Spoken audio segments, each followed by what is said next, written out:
اب آپ اس مبارک سلسلے کا 17واں حلقہ سماعت فرمائیں کہ اس میں سے ایک لڑکے نے مجھے کہا کہ یا عمّے، میرے چاچا، این ابی جہل، ابی جہل کہاں ہے؟ تو میں نے کہا ماں بھی کبھی ابی جہل، بیٹا تمہیں ابی جہل سے کیا؟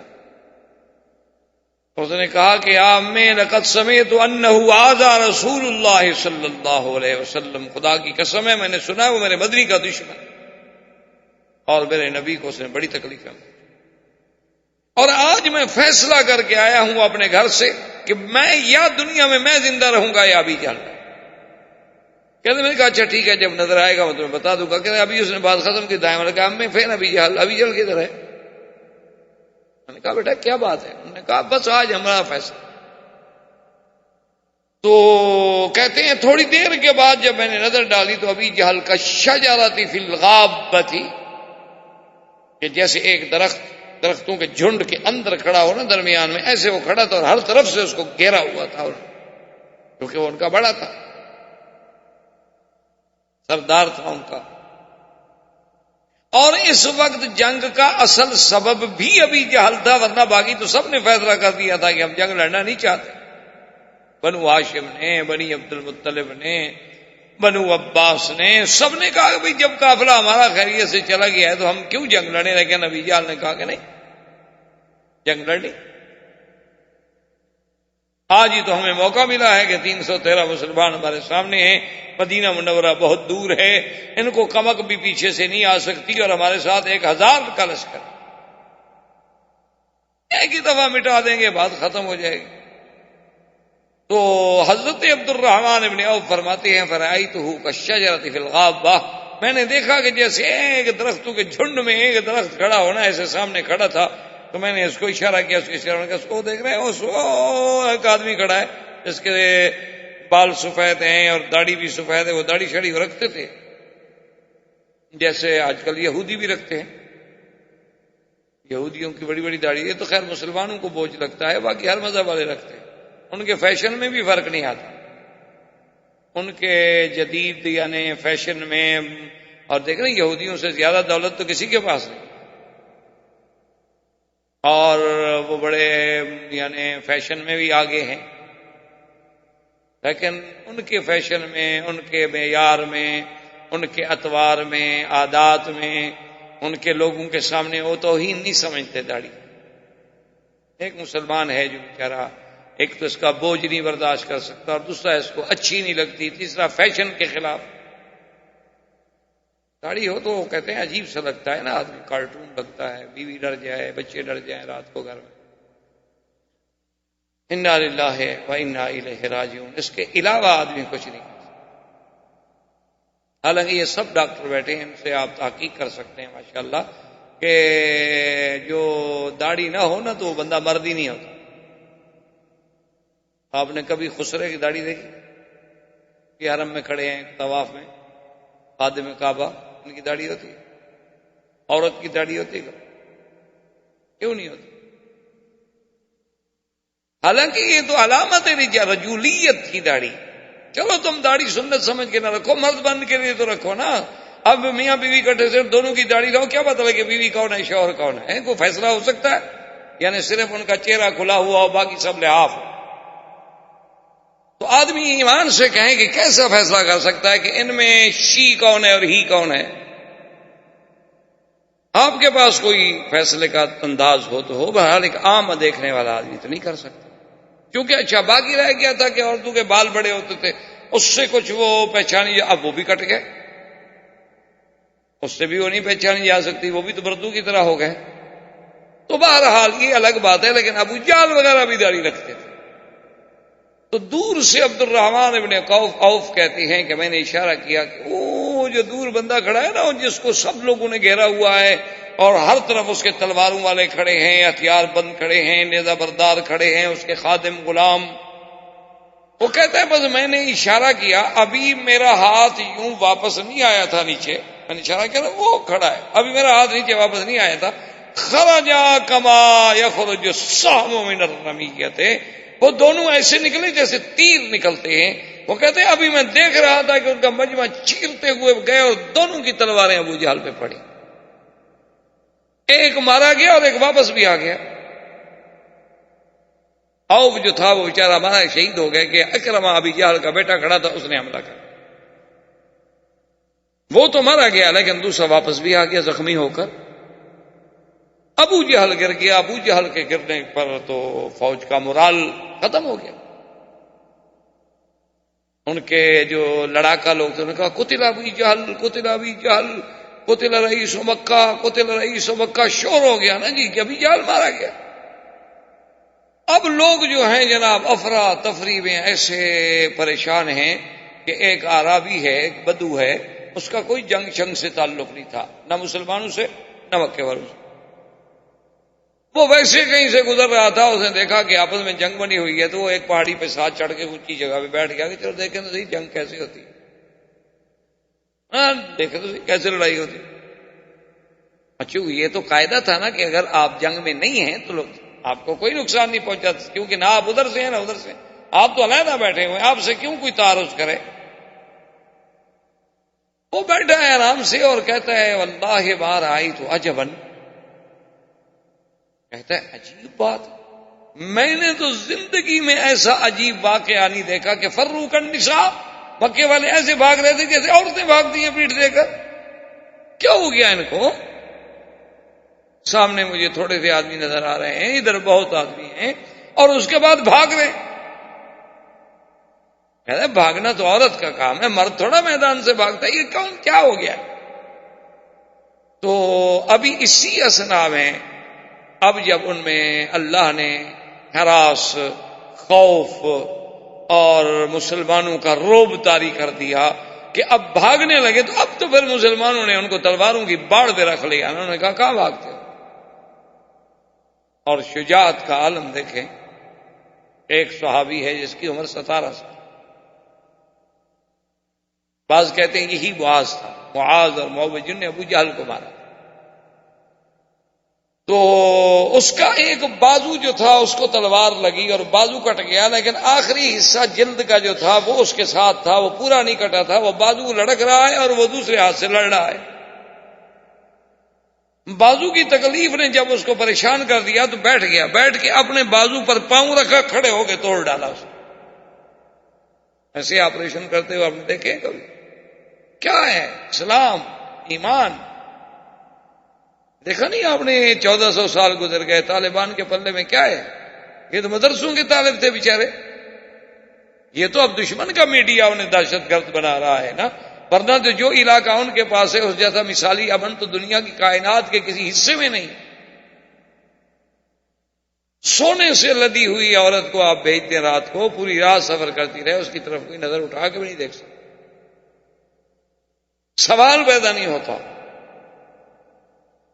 یہ تو چونکہ یہودی میڈیا ہے، سارا ان کے پاس جدید الیکٹرانک ٹیکنالوجی ہے، وہ بیچارے مسلمان ہیں، آپ نے دیکھا ہوگا کبھی ٹی وی میں دیکھا، داڑیاں رکھی ہیں بیچاروں نے اور چادریں کندھوں پہ پڑی ہوئی ہیں، اور جناب کوئی پتہ نہیں، کبھی نہ لڑے، نہ کبھی ٹریننگ لی، نہ فوج، نہ ان کے پاس تجربہ، اور سامنے کون تھے؟ جنرل عبد المالک جیسے فوج کے لوگ، جنرل دوستم عبد المالک، بڑے بڑے جنگجو لوگ جنہوں نے باقاعدہ رشیا سے ٹریننگیں لی، اور باقاعدہ منظم فوج کے منظم اور باقاعدہ جرنیل، اور یہاں سے کون قیادت کرنے والے؟ کون ہیں؟ مولوی داڑیوں والے۔ اچھا کھانے کو بھی کچھ نہیں، ایک پیالے میں سوکھی روٹی ڈال کے اور ٹکڑے بھگو کے کھا لی، چائے کا گھونٹ پی لیا، مل گیا ٹھیک ہے، نہ ملا ٹھیک، مل گیا تو الحمدللہ، نہیں ملا انہوں نے کہا ٹھیک ہوا۔ یہ کیا ہے؟ اصل بات یہ ہے کہ اندر جب ایمان و اسلام کی چنگاری پیدا ہو جاتی ہے تو پھر صحیح معنوں میں اس کی قوت کا ہمیں اندازہ ہوتا ہے۔ ہماری بدقسمتی تو یہ ہے نا کہ مسلمان ہم نہیں رہے، ہم نام کے مسلمان ضرور ہیں لیکن کام کے مسلمان۔ ایک صحابی حضرت قتادہ، وہ بھی اسی جنگ بدر میں ہیں، ان کو جو تیر لگا، کوئی چیز لگی تو آنکھ باہر اور لٹک رہی۔ اللہ معاف کرے، آنکھ کتنی نازک چیز ہے، کتنا انسان کے لیے ویسے تکلیف ہے. اب شدت درد نے جب ان کو پریشان کر دیا تو ان نے ساتھیوں سے کہا بھی کیا دیکھ رہے ہو, میں تڑپ رہا ہوں اور تم دیکھ رہے ہو, بھی تلوار سے کاٹ دو, پھینک دو باہر, یہ لٹک رہی ہے اس لیے مجھے زیادہ تکلیف ہو رہی ہے.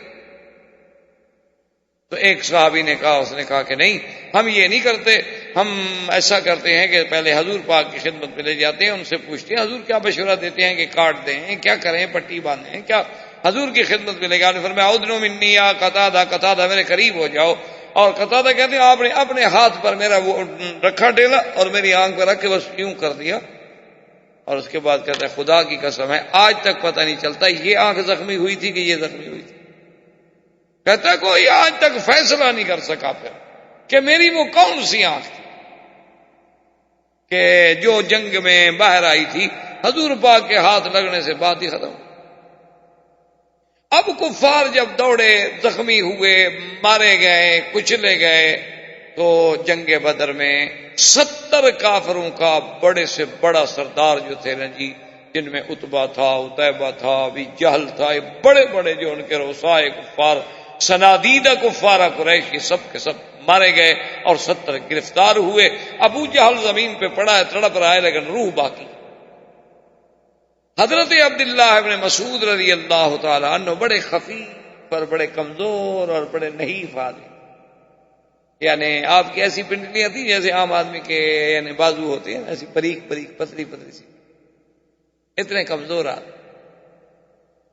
ایک دفعہ مدینہ منورہ میں سرکار دو جہاں صلی اللہ علیہ وسلم بھی موجود ہیں, اور عبداللہ ابن مسعود کھجور پہ چڑھنے لگے کہ حضور کے لیے کچھ کھجوریں لے آؤں.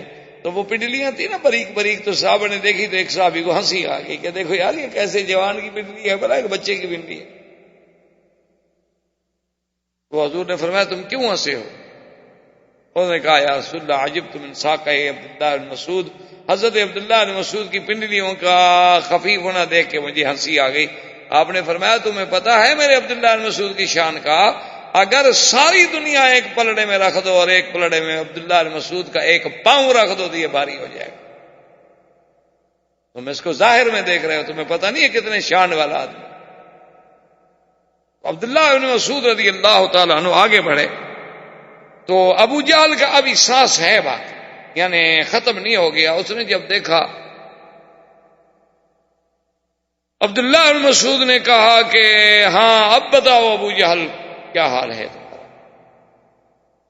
تو ابو جہل نے دیکھا, اچھا کہتے ہیں ہاں اچھا انت الذی ترعى الغنم عندنا, تم وہی نہیں ہو جو ہماری بکریاں چراتے تھے. یعنی غرور دیکھیں, بدر میں پڑا ہے, گردن کٹی ہوئی ہے, زخم لگ چکے ہیں, بچنے کی کوئی امید نہیں. اور یہ بھی دیکھ رہا ہے اسی زخمی حالت میں کہ اس کے ساتھی سب بھاگ گئے, اور یہ بھی سن رہا ہے کہ فلاں قتل ہو گیا, فلاں مارا گیا, فلاں مارا گیا, لیکن غرور نہیں. عبداللہ بن مسعود رضی اللہ تعالیٰ عنہ اس کے سینے پہ چڑھنے لگے کہ اس کو تلوار ماروں, تو کہتا ہے کہ یا رائی الغنم, بکریوں کے چرواہے, تمہاری تلوار سے میری گردن تھوڑی کٹے گی, اور تمہاری کند سی تلوار ہے, خام خواہ مجھے بھی پریشان کرو گے, تم خود بھی تکلیف میں آؤ گے. میری تلوار نکال لو میری گردن کاٹنے کے لیے, سردار کی گردن ہے, سرداروں کی تلوار سے تو کٹ سکتی. یعنی اندازہ کریں ابو جہل کے. اسی لیے حضرت اللہ شاہ بخاری رحمۃ اللہ علیہ فرماتے تھے کہ بھائی کفر ہو تو ابو جہل کو, پھر کفر تو ہے نا, پھر کافر تو بنو نا, پکے بنو, یہ کہ آدھا تیتر آدھا بٹیر. کفر ہو تو ابھی جہل کا ہو, اور ایمان ہو تو صدیق کا ہو, درمیان میں کچھ نہیں, درمیان میں کوئی بات نہیں ہے کہ آدھا تیتر آدھا بٹیر. کعبۃ اللہ پہ بھی جا کے ملتزم پہ رو لیا, قبر پہ بھی سجدہ کر لیا, اللہ کے آگے بھی رو لیا, اور جناب جا کے داتا صاحب سے اور خواجہ نظام الدین اولیاء سے بھی مانگ لیا, اور جناب ماشاءاللہ قرآن میں بیٹھے عبد الباسط پڑھ رہا ہے تو جھوم رہے ہیں, اور قوالی لگی ہوئی ہے تو ماشاءاللہ اچھل رہے ہیں, اور اگر کوئی مغنیہ گانا گا رہی ہے تو موسیقی کی روح میں لے میں ڈوبے ہوئے ہیں ماشاءاللہ. یہ کوئی اسلام ہے؟ تماشا ہے. یہ کیا ہے؟ کون کہتا ہے اس کو اسلام؟ یہ کیا ہے کہ قرآن شریف پڑھ رہے ہیں ماشاءاللہ اور چوم رہے ہیں, سبحان اللہ, کہ سینہ ٹھنڈا ہو جائے اور شکل یہود و نصارہ سے ملتی ہے. کیا ہے؟ کہاں کا اسلام ہے؟ ادخلوا فی السلم کافۃ، قرآن کہتا ہے یہ تو پورے اسلام میں داخل ہو جائے، پورا نکل جاؤ۔ وَإِن تَتَوَلَّوْا يَسْتَبْدِلْ قَوْمًا غَيْرَكُمْ ثُمَّ لَا يَكُونُوا أَمْثَالَكُمْ، اللہ فرماتے تم پھر جاؤ، میں قادر ہوں ایک اور قوم پیدا کر دوں۔ یہ تو نہیں کہ میرا اسلام تمہارا محتاج ہے، یہ تو نہیں کہ میرے اسلام کو تمہاری وجہ سے عزت ملی ہے، تمہیں اسلام کی وجہ سے عزت ملی ہے۔ ہمارے ہاں ہوتا ہے نا اکثر کہ اسلام خطرے میں ہے اور اسلام خطرے میں ہے اور اسلام کو بچاؤ والے لیڈر نعرے دیتے ہیں قوم کو۔ اسلام نہیں خطرے میں ہوتا، خطرے میں وہ خود بدبخت ہوتے ہیں۔ اسلام کو کیا خطرہ ہے؟ 1400 سال گزر چکے ہیں، جسے کسرا و کیسر نہ مٹا سکا، جسے دنیا کی اس وقت کی سپر پاورز نہ مٹا سکی، اور آج کی سپر پاورز بھی اس کا کچھ نہیں بگاڑ سکتی۔ یعنی آپ دیکھ لیں گے انشاءاللہ کہ 10 سال کے بعد ان کا بھرم کھل جائے گا اور اسلام وہیں ابھرے گا جہاں وہ مٹا رہے ہیں نا، اسلام ان کے اندر سے ابھرے گا۔ آپ دیکھ لیں، وہ وقت دور نہیں ہے۔ جن سٹیٹس میں ہم نے کبھی 2 مسجدیں نہیں دیکھی تھی، اب 2,000 مساجد۔ جن سٹیٹس میں قرآن پڑھنے کے لیے، تراویح سننے کے لیے مسلمان مکہ شریف سے قاری منگواتے تھے، اب ان کے مدرسوں سے لوگ جاتے ہیں دوسرے ملکوں میں قرآن سنانے کے لیے۔ یعنی آپ اندازہ کریں، آپ حیران ہو۔ یعنی وہ لوگ قرآن تراویح پڑھانے والا ان کے پاس کوئی نہیں، قاری ان کے پاس کوئی نہیں۔ ہانگ کانگ میں ابھی میں تھا، بتا رہے تھے کہ کئی سال تو ایسا ہوتا تھا کہ مسلمانوں کے لیے تراویح پڑھانے والا کوئی نہیں ہوتا تھا، مسئلہ بن جاتا تھا۔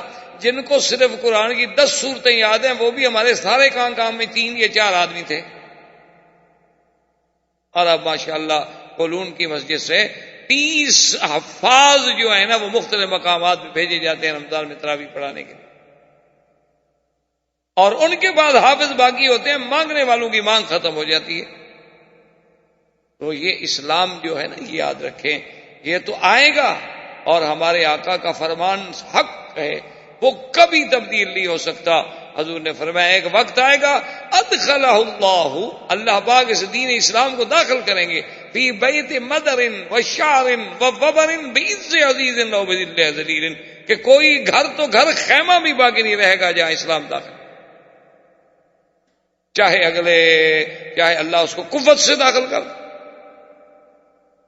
اس لیے آپ دیکھیں گے بڑے بڑے لوگ اسلام میں، اگلے دن میں دیکھ رہا تھا، پڑھ رہا تھا، جو پہلے جارج بش وغیرہ کو گزرا ہے، یا اور کوئی پتہ نہیں پریزیڈنٹ گزرے ہیں ان کے امریکہ کے، اس کا پوتا مسلمان ہو گیا۔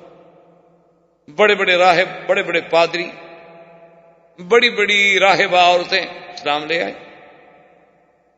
کیونکہ جب وہ اسلام کی سچائیوں کو دیکھتے ہیں، جب وہ اسلام کے حقائق پر غور کرتے ہیں، تو ان کو ماننا پڑتا ہے کہ بھی آخر 1400 سال پہلے یہ خبر حضور پاک کو کس نے دی۔ اس لیے یاد رکھیں کہ اسلام تو آئے گا، تو لیکن کفر یہ ہے کہ چلو کافر ہے، دشمن ہے، اور اسی لیے حضور نے فرمایا تھا کہ ابو جہل جو ہے فرعون هذه الامہ، میری امت کا فرعون ہے، اور ساتھ یہ فرمایا تھا کہ فرعونی اشد من فرعون موسیٰ، میرا فرعون جو ہے ابھی جہل، وہ تو موسیٰ علیہ السلام کے فرعون سے بھی شدید ہے، اس کو تو پانی میں ایک غوطہ لگانا کہا آمنت برب موسیٰ وہارون، اور اس بدبخت کی گردن کٹی ہوئی ہے، آخری رگیں جڑی ہوئی ہیں، اور اس وقت بھی کہہ رہا ہے کہ جی تلوار میری نکالو اور گردن میری ذرا نیچے سے کاٹو، اوپر سے نہ کاٹو۔ کیوں جی؟ انہوں نے کہا سرداروں کی گردنیں بڑی ہوتی ہیں نا، چھوٹی گردن والے سردار تھوڑے ہوتے ہیں، تو نیچے سے کاٹنا تاکہ پتہ لگے کہ کوئی سردار کی گردن۔ اور اس کے بعد کہتا ہے کہ حل فوق رجل قتلتموہ ہو، کہ یار مجھے بڑے گھور گھور کے دیکھ رہے ہو، ایک بندہ ہی مر گیا نا، کیا ہو گیا؟ جنگ میں مرتے نہیں رہتے، میں مر گیا تو کیا ہو گیا؟ حل فتح تم مکہ کو، مکہ فتح ہو گیا ہے؟ ایک جنگ تھی، جنگ میں لوگ مرتے ہیں، میں مر گیا تو کیا ہو گیا؟ کون سی بڑی بہادری کی بات؟ تو عبداللہ بن مسعود نے خیر تلوار ماری، گردن اتار دی۔ اب عبداللہ بن مسعود سے تو اس بدبخت کا کتے کا سر نہ کھینچا، اٹھایا جائے، کیسے اٹھایا؟ کمزور آدمی، اور وہ تو بڑا بدبخت، اتنا بڑا سر تھا اس کا۔ تو انہوں نے پھر بالوں سے پکڑا اور گھسیٹا، اور انہوں نے کہا اور تو حل کوئی۔ گھسیٹنا شروع کیا، اب وہ مٹی میں رگڑ رہا ہے، مٹی بھی لگ رہی ہے، حضور کے سامنے آ کے پھینکا، حضور نے دیکھا، حضور کیسے پہچانے، سارے تو مٹی لگی ہے، خون لگا ہوا تھا، خون میں مٹی لگ گئی، آپ نے فرمایا، حضور نے کہا کہ ابھی جہل وسجد رسول اللہ شکرا، حضور اللہ کے شکر میں سجدے میں گر گئے. یا اللہ تیرا کتنا شکر ہے کہ آج یہ راس کفر، آج یہ کفر کا سب سے بڑا سردار اس حالت میں حضور سرکار دو جہاں صلی اللہ علیہ وسلم. اور جنگ بدر میں کہ حضرت عبداللہ ابن مسعود رضی اللہ تعالی عنہ جیسے کمزور آدمی، حضرت عباس اس وقت مسلمان نہیں ہوئے تھے، عم رسول اللہ، حضور کے چچا ہیں، عبد المطلب کے بیٹے. عباس اتنا بڑا کڑیل جوان قریشی، تو پھر بڑے لوگ تھے، بڑی ان کے یعنی اللہ نے ان کو قد، قامت، قوت، طاقت، وجاہت، ایسے تو نہیں اللہ نے قریش کو چنا کہ اس میں نبی پیدا کرے، کوئی وجہ تو تھی نا. اور بھی تو دنیا میں قبیلے بڑے تھے نا. تو اب ان کو گرفتار کر کے لا رہے ہیں اور مسلمان دیکھ رہے ہیں، حیران ہو رہے ہیں کہ عباس جیسا آدمی تو عبداللہ بن مسعود کو کندھے پہ اٹھا کے بھاگ جائے، یہ کیسے اس کو گرفتار کر کے قیدی بنا کے لا رہے، وہ چپ کر کے آ رہے، بولتا بھی نہیں، بھاگتا بھی نہیں. جب وہ آ گئے تو مسلمان نے پوچھا کہ عبداللہ مسعود تم بڑے بہادر ہو گئے بھائی، یہ اتنے بڑے جنگجو آدمی عباس عبد المطلب کا بیٹا ہے اور تم اس کو لے آئے. اور اس سے کہنے لگے یار تمہیں کیا ہو گیا، آخر تم بھاگے بھی نہیں، مقابلہ بھی نہیں کیا. اس نے کہا جب اس نے میرا ہاتھ پکڑا نا، معلوم یہ ہوتا تھا کہ میرا ہاتھ ٹوٹ جائے، اتنی قوت تھی اس میں. فقالوا ذلکم الملائکہ، انہوں نے کہا ہاں. پھر عبداللہ بن مسعود کا ہاتھ نہیں، پھر فرشتے کا ہاتھ، ظاہر عبداللہ بن مسعود. حضور صلی اللہ علیہ وعلی آلہ واصحابہ وسلم نے حکم دیا کہ ایک سوار بھیجا جائے جو مدینہ منورہ میں جا کر خبر کرے کہ اللہ نے مسلمانوں کو فتح دی. کفار قریش بھاگے، انہوں نے بھی ایک آدمی، اس کا نام ہے سامان تھا، اس کے ذمہ لگایا ابھی تم جلدی سے پہنچو مکے میں، اطلاع کرو کہ ہمارے ساتھ یہ ہو گیا. وہ ہے سامان جب آیا مکے میں تو دور دور سے اس نے چیخنا شروع کیا، قتل ابو جہل وقتل فلان وقتل فلان وقتل فلان، قتل امیۃ بن خلف، قتل عقبۃ بن ابی معیط، قتل فلان وقتل فلان. تو مکے والے پیچھے بھاگے، کیا کہہ رہے ہو؟ صفوان ابن عبد المطلب کعبے میں بیٹھے تھے، تو انہوں نے کہا معلوم ہوتا ہے یہ بندہ پاگل ہو گیا ہے، یہ اتنے بڑے سارے سردار جو تھے وہ ایک ہی دفعہ میں مارے گئے، کیسے ہو سکتا ہے؟ تو انہوں نے آ کے اس سے کہا کہ این صفوان، تمہیں پتا ہے کہ صفوان کہاں ہے بدر میں، اس کا کیا بنا؟ تو اس نے کہا کیا کر رہے ہو، صفوان تو تم ہو، صفوان بدر میں تو گیا ہی نہیں. انہوں نے کہا اس کا دماغ تو ٹھیک ہے، اس کا مطلب یہ پاگل تو نہیں، یہ تو صحیح کہہ رہا. اب کیا کریں بھائی؟ اتنے میں اور آدمی پہنچ گئے اور پہنچ گئے اور پہنچ، سارے مکے میں ماتم ہو گیا کہ ہمارے تو سردار مارے گئے. جلدی سے انہوں نے دار الندوہ میں میٹنگ کی اور ابو سفیان کو سردار بنا دیا کہ چلو تم چونکہ قافلہ بچا کے لے آئے تھے تو اب سردار جو ہے تم. سب سے پہلا آرڈر جو کیا ابو سفیان نے، انہوں نے کہا مکے والوں رونا دھونا بند کر دو، کوئی ماتم نہیں، کوئی آنکھ نہیں روئے گی، اور مسلمانوں کو بتلاتے ہو کہ ہم ختم ہو گئے، کمزور ہو گئے، رو رہے ہیں، ماتم کر رہے ہیں، عورتوں کی طرح چیخ رہے ہیں، ٹھیک ہے بدلا لیں گے. یہ کیا ہو، کوئی بندہ نہیں روئے گا اور کوئی بندہ اپنے قیدیوں کو چھڑانے کے لیے فدیہ نہیں دے گا، تاکہ مسلمان تو پھر عادی ہو جائیں گے، ہر روز ہمارا بندہ پکڑ لیں گے. لیکن آخر کون نہ روئے بھائی، اپنے باپ بیٹے بھائی، کسی سردار کے آرڈر سے آرڈر ہوتا رہا، لیکن گھروں میں بیٹھ کے تو ان کے تو ماتم ہو گئے، وہ مذاق تو نہیں تھی. اور یہی جنگ بدر ہے جس میں امیۃ بن خلف عجیب طریقے سے مارا گیا. امیۃ بن خلف سب سے بڑا دشمن تھا سرکار دو جہاں کا، اور یہ وہ ہے جو حضرت بلال کو عذاب دیتا تھا. حضرت بلال اسی کے غلام تھے. امیۃ بن خلف اور اس کا بیٹا جنگ بدر میں جب دیکھا کہ سب بھاگ گئے، اس نے کہا بیٹے سے کہ دیکھو بات سنو، اگر ہم بھاگتے ہیں نا ہم نہیں بچتے، کہاں تک بھاگے؟ شکست ہو چکی۔ اس لیے بہتر ہے کہ ہم اپنے آپ کو مسلمانوں کے سپرد کر دیں، شاید بچ جائے، چاہے ہمیں قیدی بنا لیا جائے، بعد میں ہمیں کوئی چھڑانے والا آ جائے، کوئی ہمارا فدیہ ادا کر دیا جائے، کچھ تو امید ہوگی نا۔ اگر مارے گئے تو پھر کیا امید ہوئے؟ تو مر گئے۔ انہوں نے کہا ابا آپ کی مرضی ہے۔ حضرت عبد الرحمن ابن عوف جو آئے تو انہوں نے بلایا کہ یا عبد ود، ان کا پہلا نام تھا عبد ود، ود ان کا بت تھا نا، بتوں کے نام تھے نا قرآن میں، جس کا ذکر بھی ودن و سواعا و یغوث و یعوق و نصرا، یہ سب ان کے بتوں کے نام تھے۔ عبد الرحمن ابن عوف کو جو آدمی عبد ود کر کے پکارتا تھا وہ بولتے نہیں تھے، جواب نہیں۔ اس نے پھر کہا کہ عبد الالہ، اللہ کے بندے۔ تو یہ کھڑے ہو گئے، نے کہا کیا بات ہے؟ انہوں نے کہا کہ دیکھو تم یہ جو زرہیں چن رہے ہو نا محمد مقام بدر سے، ان سے زیادہ قیمتی چیز میں تمہیں دینا چاہتا ہوں۔ انہوں نے کہا کیا ہے؟ انہوں نے کہا ان کو پھینک دو، تم ہمیں پکڑ لو، ہم دونوں تمہاری قید میں آنا چاہتے ہیں۔ اس کا مطلب تھا کہ ان کی پناہ ہمیں آ جائے، کسی طرح ہمیں پناہ دے دیں تاکہ پھر مسلمانوں سے بچنے کا کوئی حل تو ہو نا۔ تو نے کہا کہ ٹھیک ہے میں تمہیں پکڑتا ہوں۔ عبد الرحمن ابن عوف اور ان کے بیٹے کو امیہ اور بیٹے کو لے کے چلے۔ خدا کی قدرت ہے جس راستے سے جا رہے تھے اسی راستے میں بلال کھڑا تھا۔ تو بلال نے جب دیکھا تو صرخ بلال، کہا ھذا امیہ الذی یعذبنی، مسلمانوں دوڑو، یہ آ گیا امیہ بدبخت جو مجھے تکلیفیں دیتا تھا، یہ زندہ جا رہا ہے۔ ان نجا لا انجو ابدا، خدا کی قسم ہے آج اگر یہ بچ گیا تو پھر میں گویا زندہ نہیں۔ مسلمان تلواریں لے کے پھر کٹھے ہو گیا۔ بلال کیا ہو گیا؟ دیکھو امیہ۔ عبد الرحمن نے کہا ہذا اسیر، یہ میرا قیدی ہے بھائی، خبردار حملہ مت کرو۔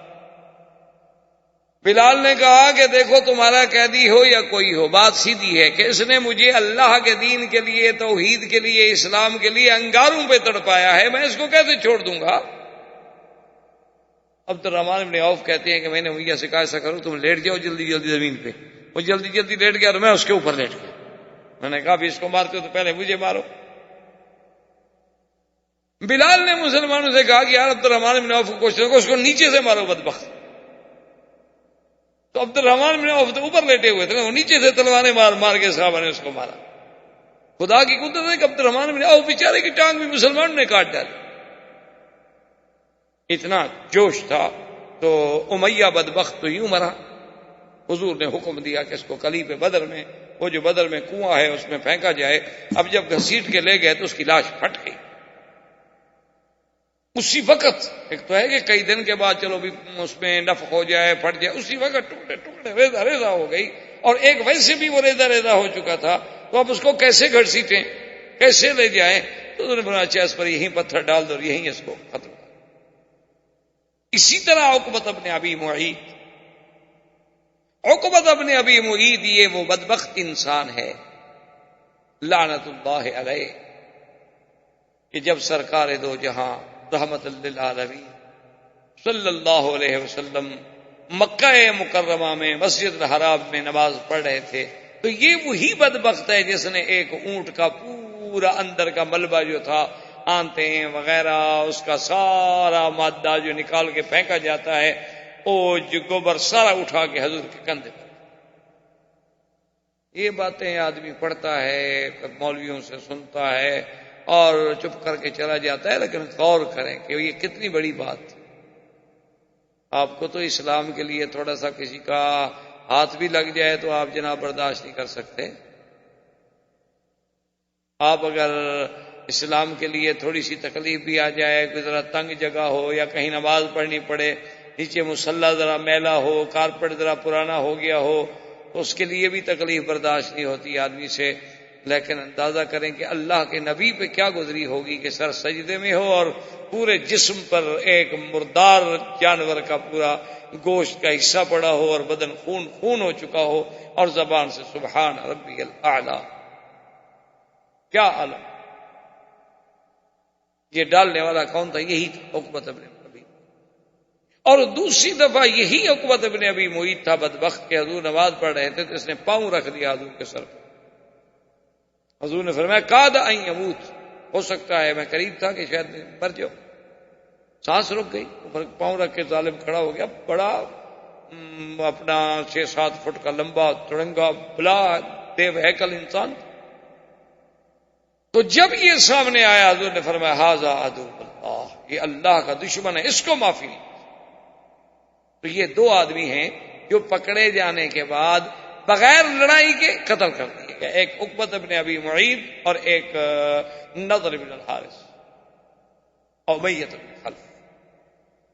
اور باقی سب کو حضور نے فرمایا کہ جو مر گئے ان کو پکڑو اور گھسیٹو اور کنویں میں پھینک، کنویں میں ڈالو، سب کو کنویں میں ڈال دیا.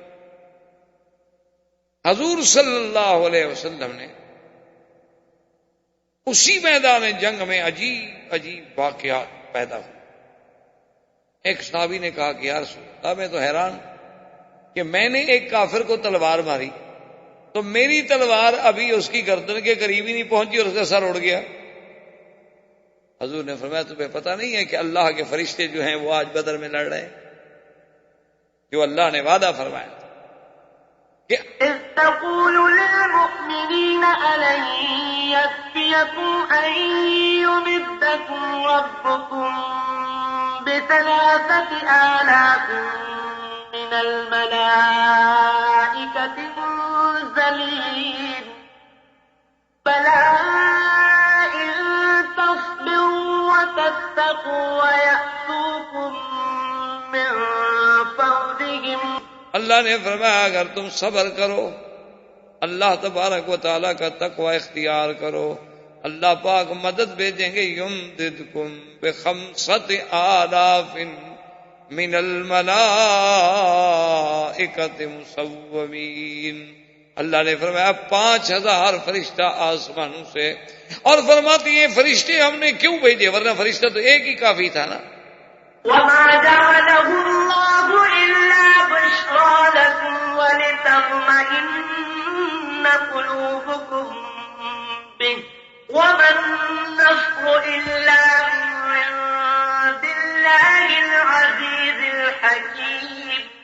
اللہ نے فرمایا کہ ہم نے جو فرشتے اتارے ہیں صرف تمہیں خوشخبری دینے کے لیے، تمہارے دلوں کی تسکین کے لیے، ورنہ مدد تو میرے ہاتھ میں ہے، میں جس کو چاہوں مدد دوں. فرشتوں کی کیا ضرورت ہے، اللہ چاہے بغیر فرشتوں کی مدد کر دے. ہم نے کیوں اتارے تھے؟ تاکہ تمہیں طاقت ملے، تمہیں قوت ملے، تمہارا تسکین قلب ہو جائے، تمہاری اعانت ہو جائے، ورنہ اصل مدد تو میرے ہاتھ. وَمَن نَّصْرُ إِلَّا مِن عِندِ اللَّهِ، اور نہیں آتی مدد مگر اللہ تبارک و تعالیٰ کی طرف سے. وہ جس کو چاہیں اس کی مدد فرما دیں، وہ چاہیں تو ابابیلوں سے ہاتھیوں کو بروا ڈالیں، وہ چاہیں تو ہوا سے قوم عاد جیسی گرانڈیل قوم بڑی قوت والی طاقت والی کو فنا کر ڈالیں، اس کی مرضی. عاد اتنے بڑے، آپ کو پتا ہے کہ عاد قوم جو تھی اتنی بڑے بہادر، اتنے بڑے قوت والے لوگ تھے کہ ایک پتھر جو ہم میں سے 60 اور 70 آدمی نہ اٹھا سکے وہ اکیلا اٹھا لے. لیکن اللہ نے جب عذاب بھیجا تو کوئی فوج نہیں بھیجی، فرشتے نہیں بھیجے. وَأَمَّا عَادٌ فَأُهْلِكُوا بِرِيحٍ صَرْصَرٍ عَاتِيَةٍ سَخَّرَهَا عَلَيْهِمْ 7 لَيَالٍ و8 أَيَّامٍ حُسُومًا فَتَرَى الْقَوْمَ فِيهَا سَرْعَىٰ كَأَنَّهُمْ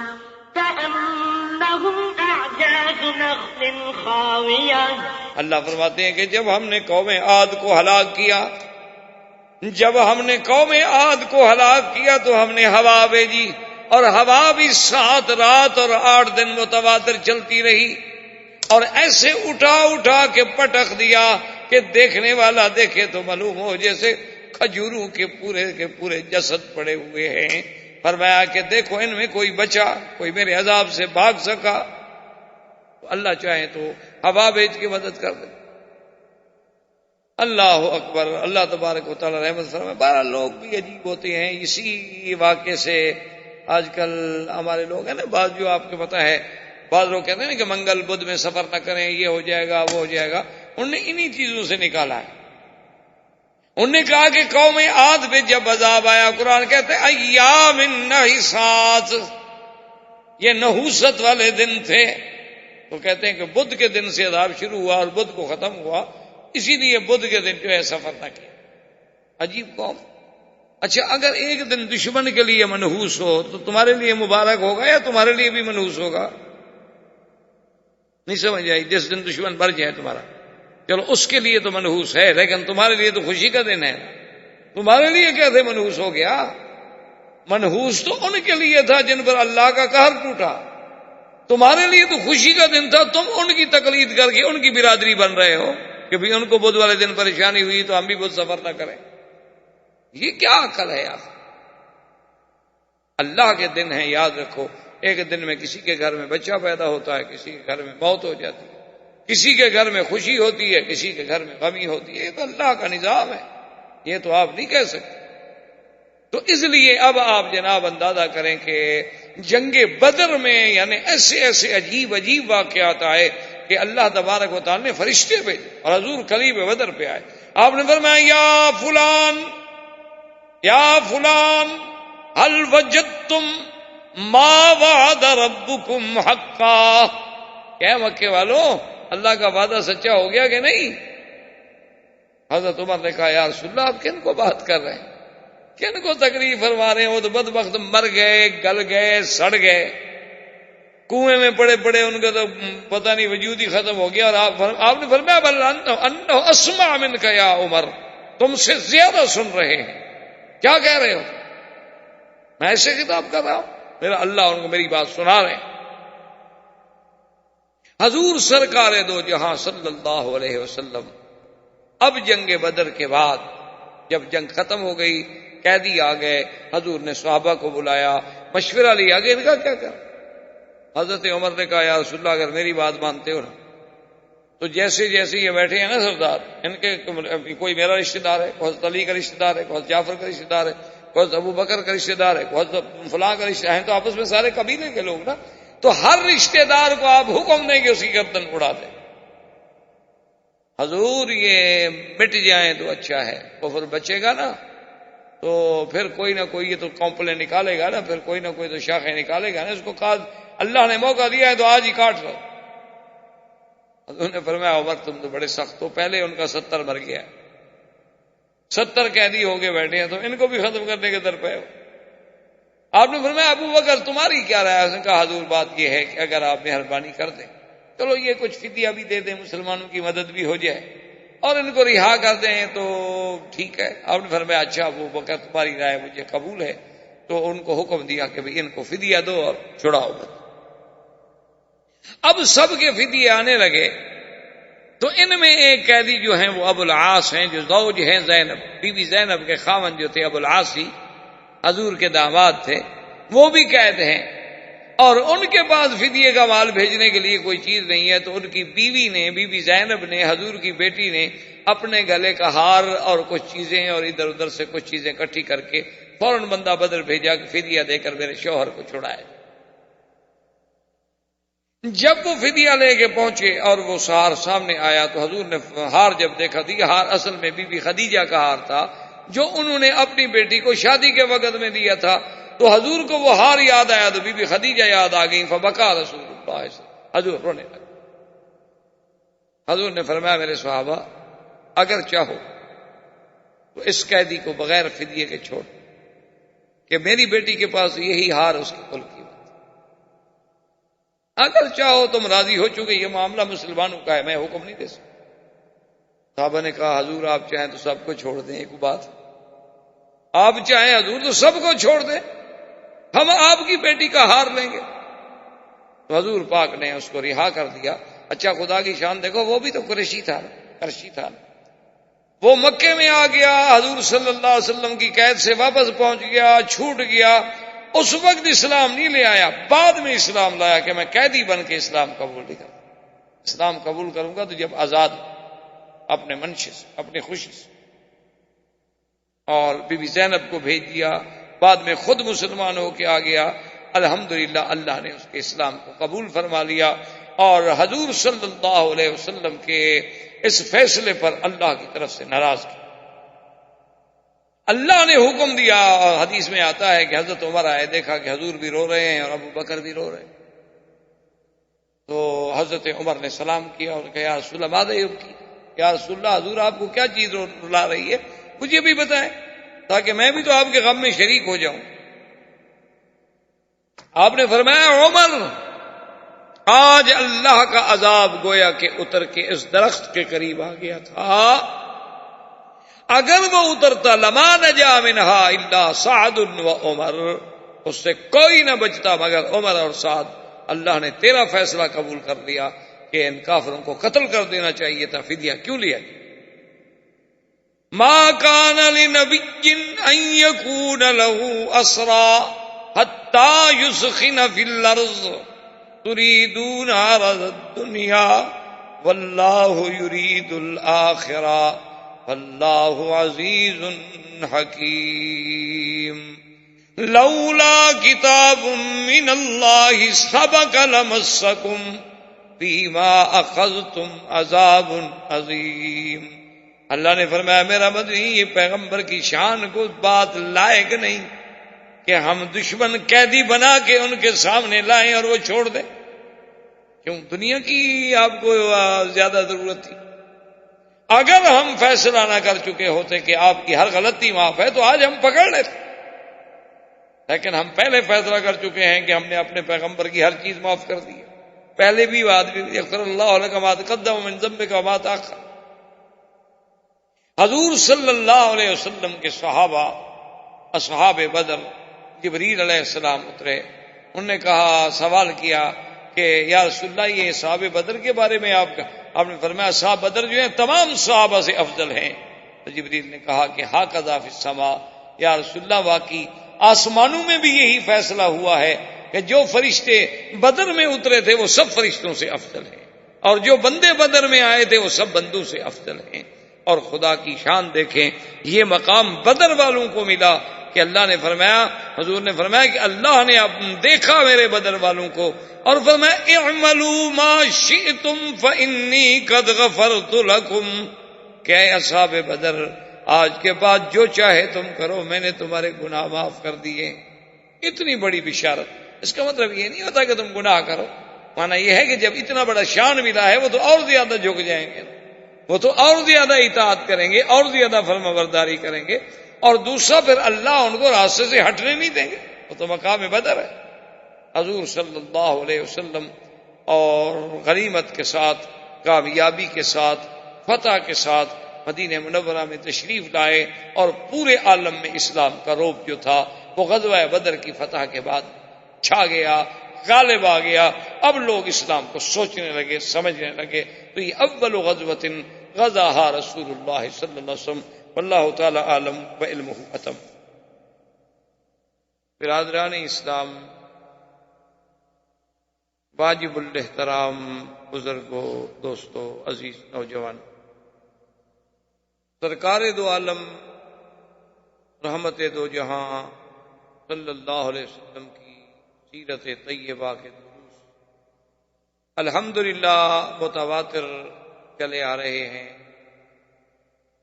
کہ حضور صلی اللہ علیہ وسلم کی ابتدائے ولادت مبارک سے لے کر آپ کی ولادت، رضاعت، پھر آپ کا بچپن، پھر آپ کا دور شباب، پھر سرکار دو جہاں کا زمانہ بعثت، زمانہ بعثت میں پھر زمانہ دعوت، پھر دور انذار، پھر تعذیب مسلمین، پھر ہجرت مسلمین، پھر ہجرت سرکار دو جہاں صلی اللہ علیہ وسلم، اور ہجرت کے بعد سب سے بڑا عظیم معرکہ، سب سے بڑا عظیم غزوہ، اور سب سے پہلا اسلام کا غزوہ، غزوہ بدر کے بارے میں ہم نے الحمدللہ کافی حد تک اپنے علم کے مطابق باتیں کی ہیں اور سنی ہیں، اور تقریباً ہم اس مقام پہ پہنچے تھے کہ حضور کو اللہ نے بدر میں فتح عطا فرمائی۔ بدر میں جب اللہ نے فتح عطا فرما دی تو کافروں نے اس خبر کو مکہ مکرمہ بھیجنے کے لیے، ایک شخص تھا جس کا نام تھا ہیثمہ، اس کی ذمہ داری لگائی کہ تم مکے والوں کو خبر دو کہ بھئی میدان بدر میں تو یہ ہو گیا کہ ہمارا 70 سردار مارا گیا ہے اور 70 قید ہو چکے۔ تو جب ہے سامان نے سرزمین مکہ میں آ کر یہ خبر دی تو پورے مکہ مکرمہ پہ سناٹا چھا گیا کہ یہ کیا ہو، کیونکہ وہ تو کبھی سوچ بھی نہیں سکتے تھے نا کہ اس قسم کا واقعہ بھی ہو سکتا ہے۔ خدا پر تو ان کا ایمان ویسے نہیں تھا، اللہ کے نبی سرکار دو جہاں صلی اللہ علیہ وسلم پر بھی ان کا کوئی ایمان نہیں تھا۔ وہ تو مادی اور اسباب کے مارے ہوئے لوگ تھے، ان کے تو سوچ میں نہیں آ سکتی تھی کہ ہماری اتنی بڑی طاقت، اتنی بڑی قوت، 1000 کا لشکر اور تند بے تربیت لوگوں سے مار کھا جائے۔ تو ابو سفیان کی سرداری کا فیصلہ ہوا، اور ابی لہب جو حضور صلی اللہ علیہ وسلم کا سب سے بڑا دشمن ہے، وہ خود نہیں گیا تھا بدر میں، لیکن اس نے اپنے بدل میں ایک آدمی کو پیسے دے کے بھیجا تھا کہ تم میری طرف سے جا کے اس جنگ میں شرکت کرو، لیکن خود وہ نہیں کیا۔ جب اس کو یہ خبر پہنچی تو وہ تو بس بیت عبد المطلب بھی جا کے گر گئی۔ کیسے ہو کہ ہمارے سارے سردار مارے گئے، ابی جہل مارا گیا، عتبہ، عتیبہ، شیبہ، سب کے سب مارے گئے، نضر بن الحارث، عقبۃ بن ابی، بڑے بڑے ان کے جو خناس تھے سب کے سب مارے گئے۔ ابی لہب تقریباً بدر کے بعد 1 ہفتے سے زیادہ زندہ نہ رہ سکا، اس کو یہ غم کھا گیا اور اسی غم میں وہ مر گیا، اور اس کو ایسی بیماری ہوئی کہ اس کے کوئی قریب نہیں جا سکتا، حتیٰ کہ اس کی اولاد بھی دور سے کھڑے ہو کے اس کو کھانا پھینکتے تھے، پانی پھینک دیتے تھے، لیکن کوئی قریب جانے کی کوشش نہیں کر سکتا تھا۔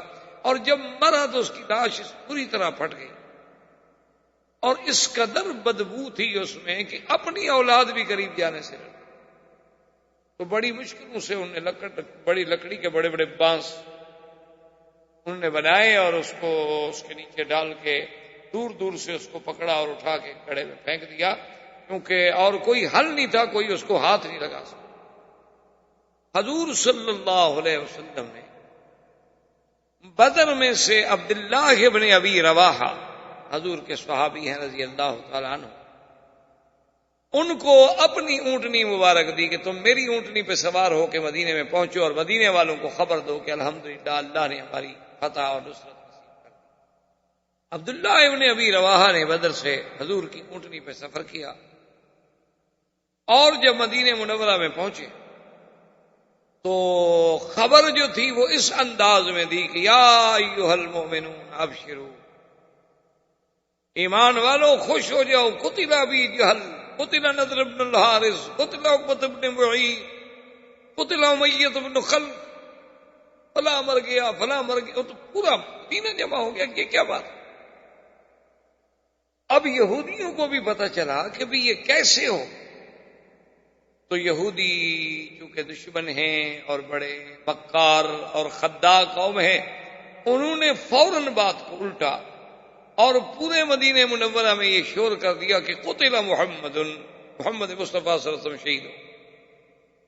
انہوں نے کہا تم کیا کہہ رہے ہو؟ عبداللہ ابن رواحہ کہہ رہا ہے کہ مسلمانوں کو اللہ نے فتح دی ہے اور کافر مارے گئے، اور تم اس کے بالعکس کہہ رہے ہو۔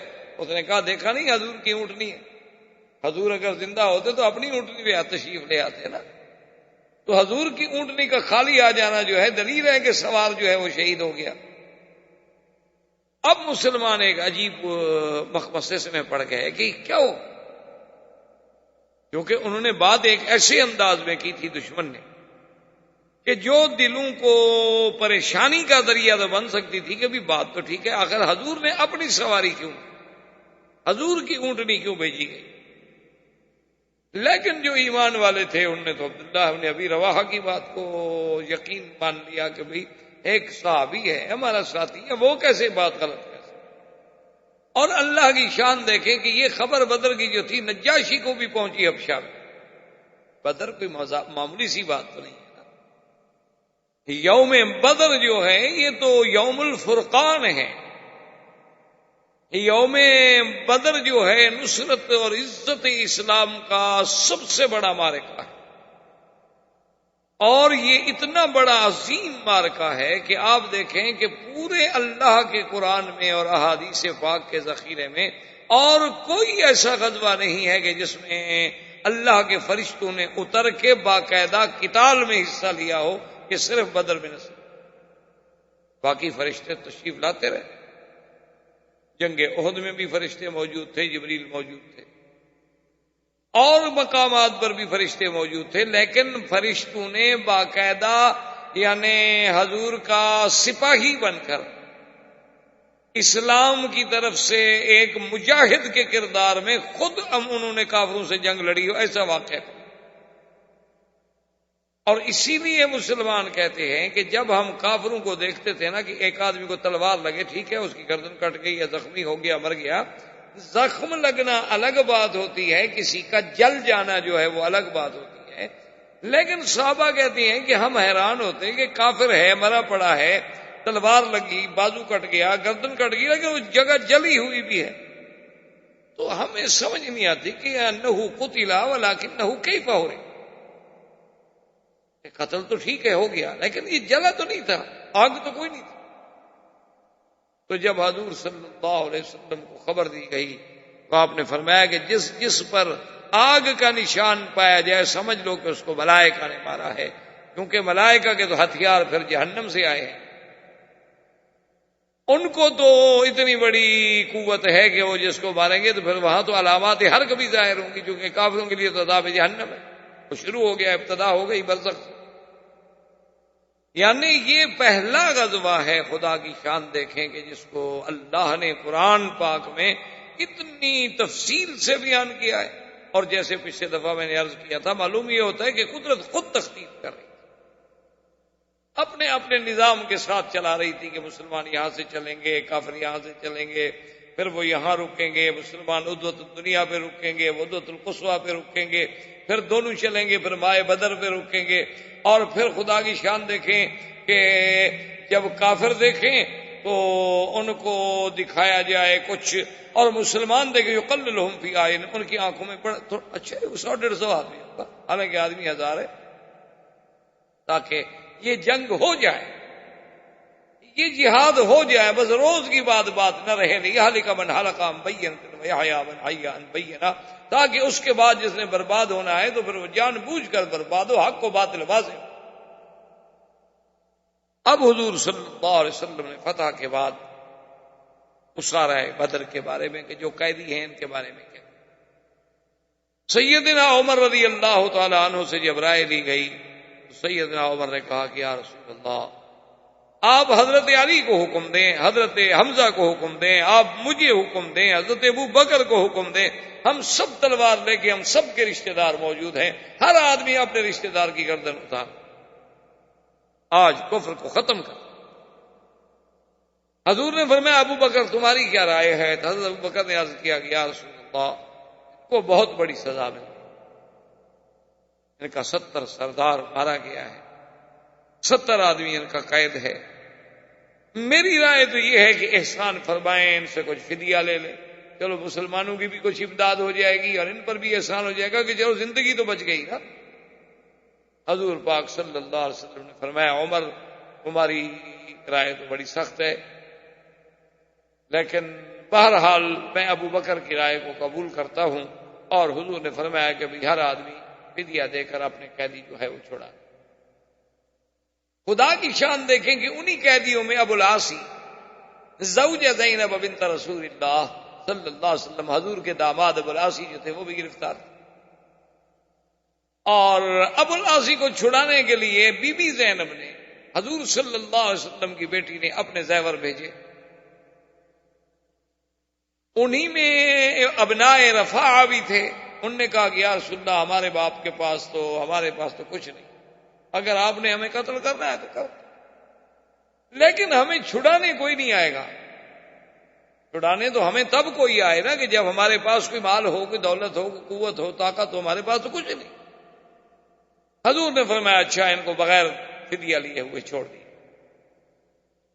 اسی طرح ایک کافروں میں قیدی تھا ابو عزا، اس نے کہا کہ یا رسول اللہ واللہ بائن، حضور خدا کی قسم ہے میرے پاس کچھ نہیں، میرے پاس کوئی مال نہیں، اگر آپ مجھے چھوڑنا چاہتے ہیں، سزا دینا چاہتے ہیں، قتل کر دیں، اب ہم قیدی ہیں، آپ کے ہاتھ میں ہیں، اور اگر آپ چھوڑنا چاہتے ہیں تو مجھے چھوڑ دیں، میں ایک وعدہ کرتا ہوں کہ آپ کے خلاف کبھی زندگی میں جنگ نہیں لڑوں، آپ کے دشمنوں سے مل کر آپ کے خلاف کبھی لڑوں یہ نہیں۔ حضور نے فرمایا سن۔ ابو العاص جب آیا، حضور صلی اللہ علیہ وسلم کے داماد اور زیور آئے تو حضور صلی اللہ علیہ وسلم کے سامنے جب وہ زیور رکھے گئے تو ان میں ایک ہار تھا، گلے کا چاندی کا ہار تھا۔ حضور کی جب نظر پڑی فبقا رسول اللہ صلی اللہ علیہ وسلم، حضور کو پڑے۔ حضور نے فرمایا میرے صحابہ یہ خدیجہ کا ہار ہے جو اس نے اپنی بیٹی کو نکاح اور شادی کے موقع پہ دیا تھا، اور اس ہار کو دیکھ کر مجھے خدیجہ بھی یاد آ گئی، اگر تم احسان کر سکو تو محمد مدنی صلی اللہ علیہ وسلم کی بیٹی کا ہار ہے واپس کر دو، لیکن چونکہ قیدی تمہارے ہیں اب حکم تمہارا ہی چلے۔ تم نے کہا کہ یا رسول اللہ یہ کوئی بات ہے، آپ حکم فرمائیں تو ہم سارے قیدی چھوڑ دیں، یہ تو زوج بنت رسول صلی اللہ علیہ وسلم کی بات ہے۔ حضور نے فرمایا اچھا ابو العاصی کو پیسے بھی زیور بھی واپس کر دو اور چھوڑ دو، لیکن آپ نے فرمایا ابو العاصی ایک وعدہ کرو میرے ساتھ کہ ہم نے تمہیں چھوڑ دیا ہے، میری بیٹی کو مدینہ منورہ بھیج، جب تم کافر ہو اب مسلمان اور کفر کا اجتماع جو ہے وہ نہیں۔ تو اس نے کہا کہ یا رسول اللہ یہ میرا وعدہ ہے، میں آپ کی بیٹی کو مدینہ منورہ بھیج دوں گا۔ اسی لیے حضور فرماتے تھے دیکھو کہ اللہ نے مجھے کتنا اچھا داماد دیا تھا کہ کافر تو تھا لیکن اس نے جھوٹ نہیں بولا اور وعدہ خلافی نہیں کی، مدینہ پہنچ کے فوراً حضور کی بیٹی کو بھیج۔ سارے مکے والوں نے مخالفت کی، کیا کر رہے حضور کی بیٹی ہمارے ہاتھ میں ہے، ہم تو بڑے سے بڑا انتقام لے سکتے ہیں حضور سے، اور بیٹی کے بدلے میں ہم بڑی سے بڑی رعایتیں حاصل کر سکتے ہیں۔ اس نے کہا کہ میں نے حضور سے وعدہ کیا اور میں اپنی زبان سے نہیں کر سکتا کہ جھوٹ بولنا جو ہے کافر کے نزدیک بھی عیب تھا۔ یعنی آپ دیکھیں کہ بڑے بڑے کافر تھے، مشرک تھے، لیکن جھوٹ بولنے کو عیب سمجھتے تھے کہ میں جھوٹ کیسے بولوں۔ اور آج مسلمانوں میں جو سب سے زیادہ صفائی سے جھوٹ بول لیتا ہو وہ ان کا لیڈر ہوتا ہے، وہ ان کا قائد ہوتا ہے، اور اسی کو سارے لوگ بڑا معزز اور اچھا آدمی سمجھتے ہیں۔ حالانکہ جھوٹ اتنی بری چیز ہے کہ جہاں اللہ نے شیطان پہ لعنت بھیجی وہاں جھوٹ بولنے والوں نے۔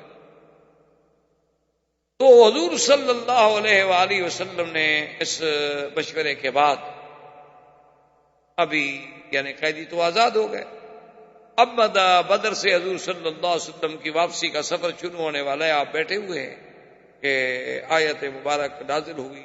حضرت عمر فرماتے ہیں کہ میں جب آیا میں نے دیکھا کہ حضور بیٹھے ہیں، ابو بکر بیٹھے ہیں اور رو رہے ہیں، تو میں نے سلام کیا، میں نے کہا ما یبکیکما، یا رسول اللہ کیا بات ہے، آپ کیوں رو رہے ہیں، کوئی ایسی بات ہے تو مجھے بتائیں تاکہ میں بھی تو شریک ہو جاؤں رونے میں۔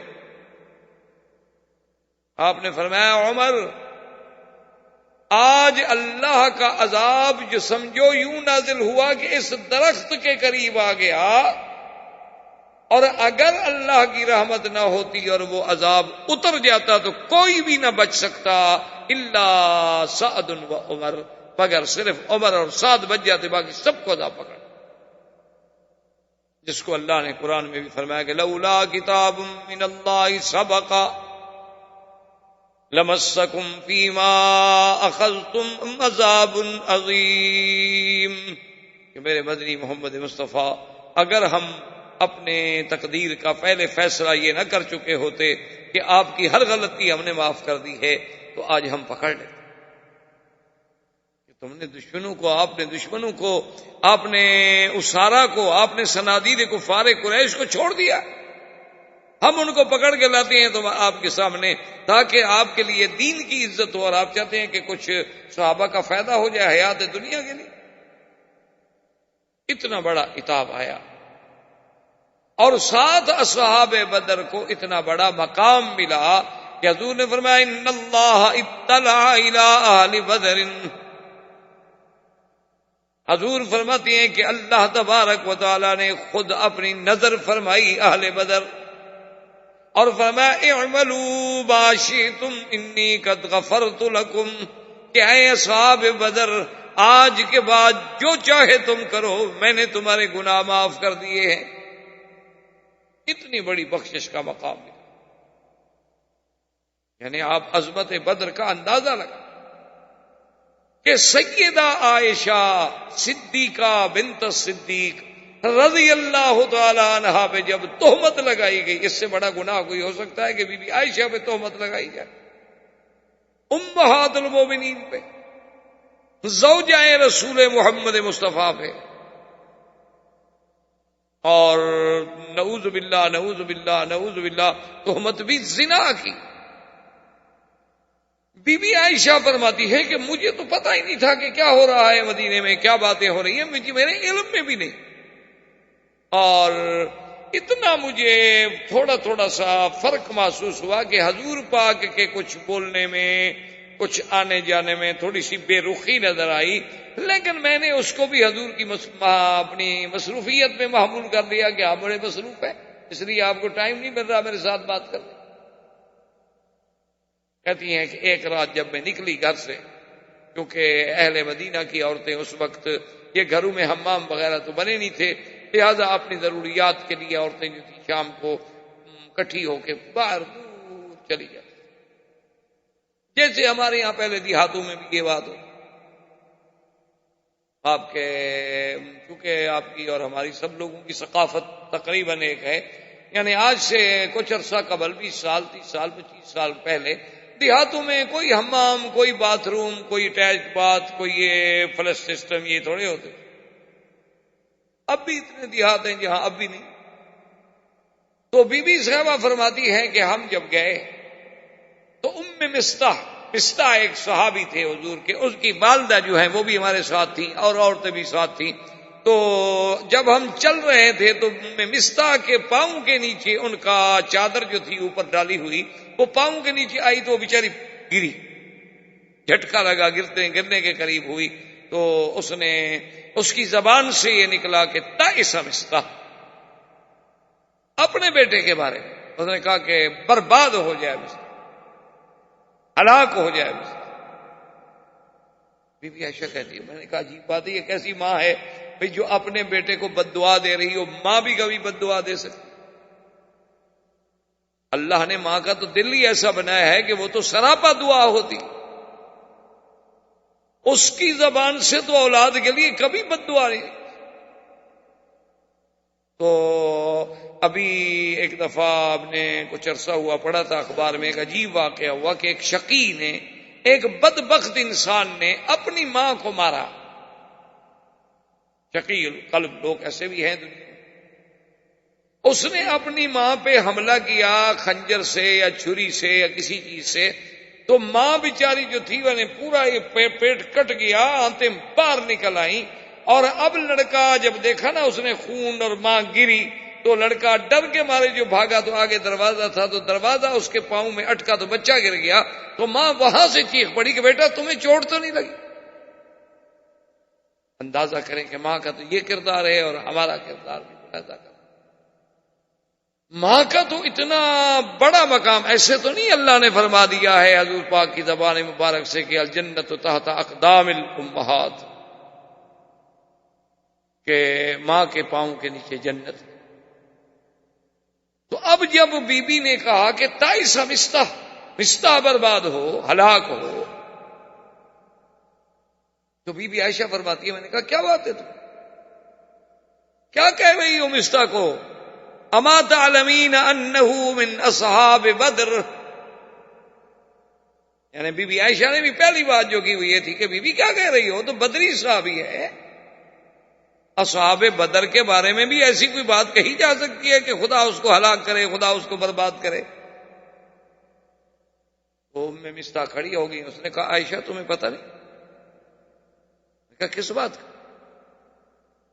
کہا اما تعلمین ما یقول الناس، تمہیں پتہ نہیں لوگ کیا کہہ رہے ہیں؟ میں نے کہا کیا کہہ رہے ہیں؟ تو پھر بھی مستح کی والدہ نے بتایا کہ لوگ تو یہ کہہ رہے ہیں اور میرا بیٹا مستہ جو ہے یہ بھی ان لوگوں کے ساتھ ہے جو آپ پر تہمت لگا رہے ہیں، اس لیے میں نے کہا کہ اللہ اس کو ہلاک و برباد کر۔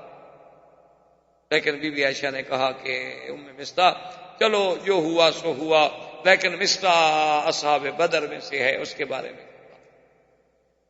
یعنی آپ اندازہ کریں مقام بدر کا۔ اسی طرح ایک حدیث مبارک میں جو صحیح حدیث پاک ہے میرے مدنی سرکار کی صلی اللہ علیہ وسلم کی، ایک دن حضور پاک نے فرمایا، اور یہ بھی واقعہ ہے بدر کے بعد قصہ، حضور صلی اللہ علیہ وسلم نے فرمایا کہ یا علی فاتوا روضۃ خاخ فإن بها زئینۃ ومعها کتاب۔ آپ نے فرمایا کہ حضرت علی فوراً دوڑو، فوراً اونٹ لو، گھوڑے لو، دستہ فوجیوں کا ساتھ لو، جلدی جاؤ، ایک مقام ہے روضہ خاخ، مدینہ منورہ اور مکے کے راستے کے درمیان میں روضہ خاخ ایک جگہ کا، وہاں پر اونٹ پہ سوار ایک عورت ہے جو جا رہی ہے اور اس کے پاس ایک خط ہے، کتاب ہے، وہ اس کو پکڑ کے لاؤ اور وہ کتاب خط برآمد کرو۔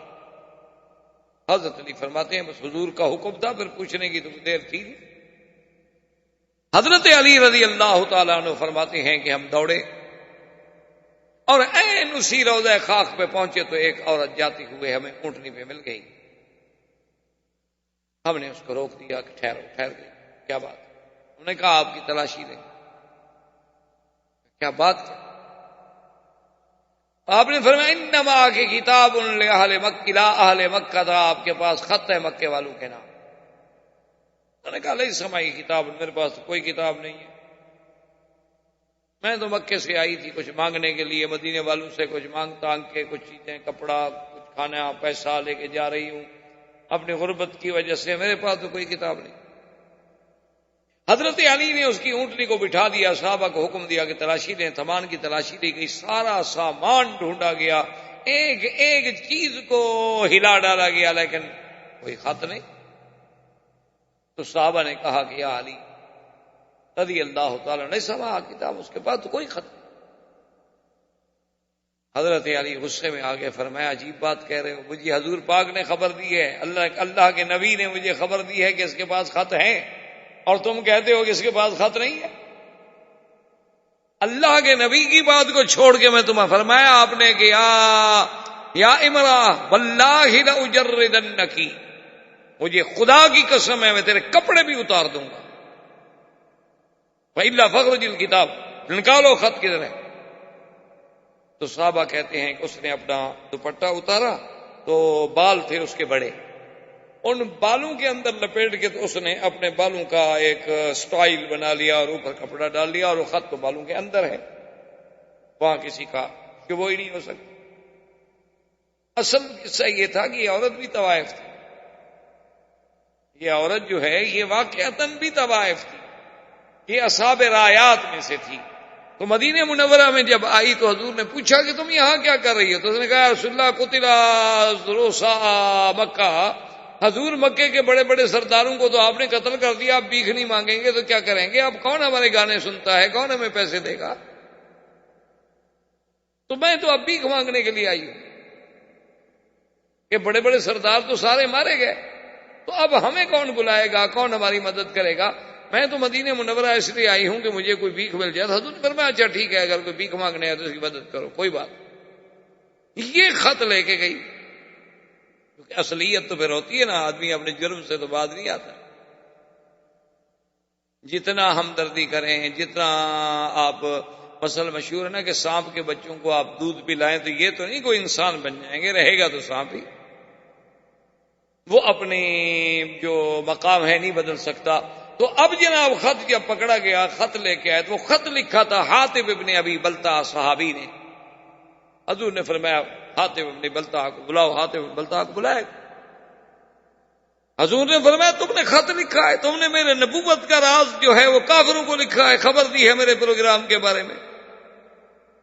اس نے کہا کہ یا رسول اللہ میری عرض سن لیں، اس کے بعد جو بھی آپ سزا جاری فرمائے میں حاضر۔ حضرت عمر جوش میں آ گئے، کھڑے ہو گئے، آپ نے فرمایا یا رسول اللہ دعنی اضرب عنک ھذا المنافق، حضور مجھے اجازت دیں میں اس منافق کی گردن اتار دوں کہ میرے مدنی کا راز کفار کو لکھے مکے والوں کو. حضور نے فرمایا عمر کیا کہہ رہے ہیں, کیا کہہ رہے ہو؟ کہا حضور آپ کا اس نے راز کھولا ہے, مسلمانوں کے بارے میں دشمنوں کو خبر دی ہے. اتنا بڑا مجرم نبی کے بارے میں ایسی بات کرے. حضور نے فرمایا عمر کیا کہہ رہے ہو؟ انہو من اہل بدر, یہ تو میرا بدر کا صحابی ہے اور اس کی غلطیاں تو خدا معاف کر چکا ہے, اس کا ہم کیا کریں؟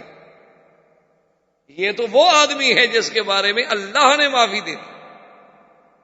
انہوں نے کہا حضور بات یہ ہے, سیدھی سی بات ہے کہ میرے بچے مکے میں ہیں اور میرا وہاں کوئی مددگار نہیں.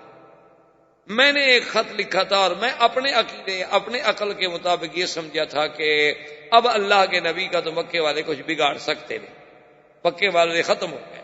اللہ نے نبی کو اتنی عزت, اتنی عظمت, اتنی طاقت, اتنی قوت دے دی ہے کہ اب مکے والے کیا کریں. تو میں اگر ان پر کوئی احسان کر دوں, ان کو خط لکھ دوں, تو شاید وہ میرے بیوی بچوں کے ساتھ کوئی بھلائی کر لیں. اس لیے یا رسول اللہ میں نے اپنی اولاد اپنے بچوں کے لیے مجبور ہو کے یہ بات کی ہے, اب میری گردن حاضر ہے. حضور نے فرمایا صدق حاتب, حاتب نے سچ کہا ہے, جاؤ نے معاف کر دیا, جب تمہیں اللہ معاف کر چکا ہے تم تو اصحاب بدر سے. تو آپ اندازہ لگائیں کہ کتنا بڑا گناہ ہے, لیکن وہ بدری ہے. بی بی عائشہ جیسی ہستی عظیمہ پہ تہمت کا مسئلہ ہے, لیکن بدری ہے, معافی مل گئی. تو بدر کا مقام اتنا بڑا عظیم تھا کہ اللہ تبارک و تعالی نے ان کے حتیٰ کہ اپنا حضور نے صحابہ سے فرمایا کہ میرے اللہ کا فیصلہ ہے کہ اصحاب بدر جو ہیں وہ غیر بدرین سے افضل ہیں, یعنی باقی صحابہ سے افضل ہیں. تو جبریل نے عرض کیا کہ یا رسول اللہ, اللہ کے فرشتوں نے بھی یہی فیصلہ کیا ہے آسمانوں میں کہ جو فرشتے بدر والے دن اترے ہیں وہ باقی فرشتوں سے افضل ہیں. آسمانوں پر بھی یہی فیصلہ ہوا جو آپ نے زمین پر کیا. حضور صلی اللہ علیہ وسلم سرکار دو جہاں اب مدینہ منورہ واپس تشریف لائے. ابو سفیان کا بیٹا بھی گرفتار تھا اس جنگ بدر میں. ابو سفیان کو جب کہا گیا کہ تمہارا بیٹا گرفتار ہے اور اس کی دیت کے فدیے کے لیے پیسے بھیجو, تو اس نے کہا کہ نہیں, میں تو اپنے بیٹے کو فدیہ دے کے نہیں چھوڑوں. اس نے کیا کیا کہ ایک آدمی مسلمانوں کا اتفاق سے عمرے پہ آیا ہوا تو بیچارہ عمرہ کر رہا تھا. ابو سفیان نے کہا اس کو پکڑ لو. ابو سفیان نے اس کو پکڑ کے قید کر دیا اور مدینے پیغام بھیجا کہ میرا بیٹا چھڑانا ہے, چھوڑنا ہے تو یہ اپنا بندہ لے لو, ورنہ میرے بیٹے کو تم وہاں قتل کر دو, اس کو میں یہاں قتل کر دیتا ہوں. حضور نے فرمایا کہ چھوڑ دو, ابو سفیان کے بیٹے کو بھی چھوڑ دو. کیوں بیچارہ مسلمان بلا وجہ ہماری وجہ سے وہ قتل ہو جائے. اب جب بات ختم ہو گئی, جنگ ختم ہو گئی, ابو سفیان نے اسی دور میں دیکھیں عجیب کتنا سرداروں میں, قبائلی لوگوں میں کتنی غیرت اور کتنا غصہ ہوتا تھا. قسم کھالی کہنے لگا واللہ لا اغتسل من الجنابۃ حتی انتقم من محمد. کہنے لگا خدا کی قسم ہے میں غسل جنابت بھی نہیں کروں گا. بعض علماء نے کہا یعنی بیوی سے ملوں گا لیکن غسل نہیں کروں. بعد نے کہا کہ نہیں, اس کا معنی یہ تھا کہ میں خوشی بھی نہیں کروں گا, اپنی بیوی سے بھی نہیں ملوں گا جب تک کہ میں مسلمانوں سے بدلہ نہ. اب کیا ہم نے بیویوں سے ملنا ہے, اب کون سی ہماری مردانگی ہے. تو اس نے آہستہ آہستہ اپنے خاص لوگوں کو تیار کیا اور اس نے 200 آدمی تیار کیا کہ مسلح اور بڑے جوان اور بڑے چنے ہوئے لوگ, کیونکہ سب سردار مر گئے تھے, ان کی اولادوں میں سے پھر لوگ نکلے, تو ان 200 آدمیوں کو لے کر وہ نکلا مدینہ منورہ پر حضور صلی اللہ علیہ وسلم سے بدلہ لے. اچھا, اسی غزوے کا نام جو ہے ذات بنی, اسی کا نام بنی سویق بھی ہے, غزوۃ بنی سویق بھی ہے.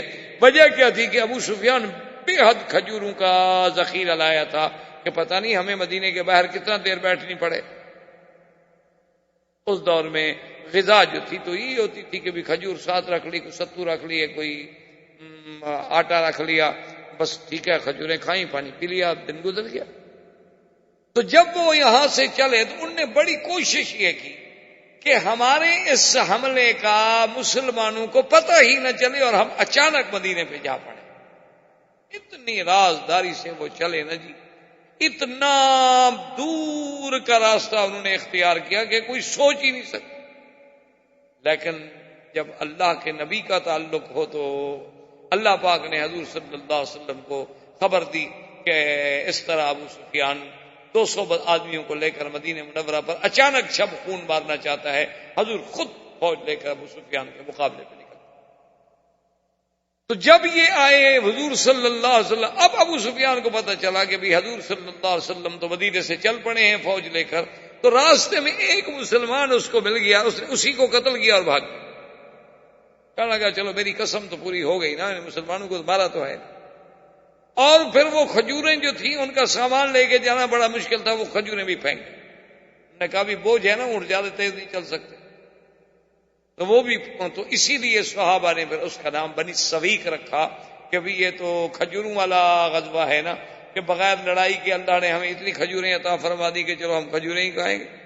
اس وقت تو کھجور ایک بہت بڑی نعمت سمجھی جاتی. حتیٰ کہ سیدہ عائشہ صدیقہ فرماتی ہیں کہ ما شبع آل محمد من تمر قط الا بعد فتح خیبر. بی بی عائشہ فرماتی ہیں خدا کی قسم ہے محمد مدنی کے بچوں نے پیٹ بھر کے کھجوریں بھی نہیں کھائیں جب تک کہ خیبر فتح نہیں ہو گیا. کہ پیٹ بھر کے ہمیں کھجوریں بھی نہیں ملتی. اسی طرح سیدہ فرماتی ہیں کہ شہرن ثم شہرن ثم شہرن، ایک مہینہ کامل گزر جاتا تھا، 2 مہینے کامل گزر جاتے تھے، 3 مہینے کامل گزر جاتے تھے. حضور پاک کے 9 گھروں کے اندر آگ نہیں جلتی تھی. صحابہ نے پوچھا کیا بنا؟ بی بی فرماتی ہے کچھ ہوتا تو آگ جلا کے پکاتے، کیا کرتے، کیوں آگ جلاتے؟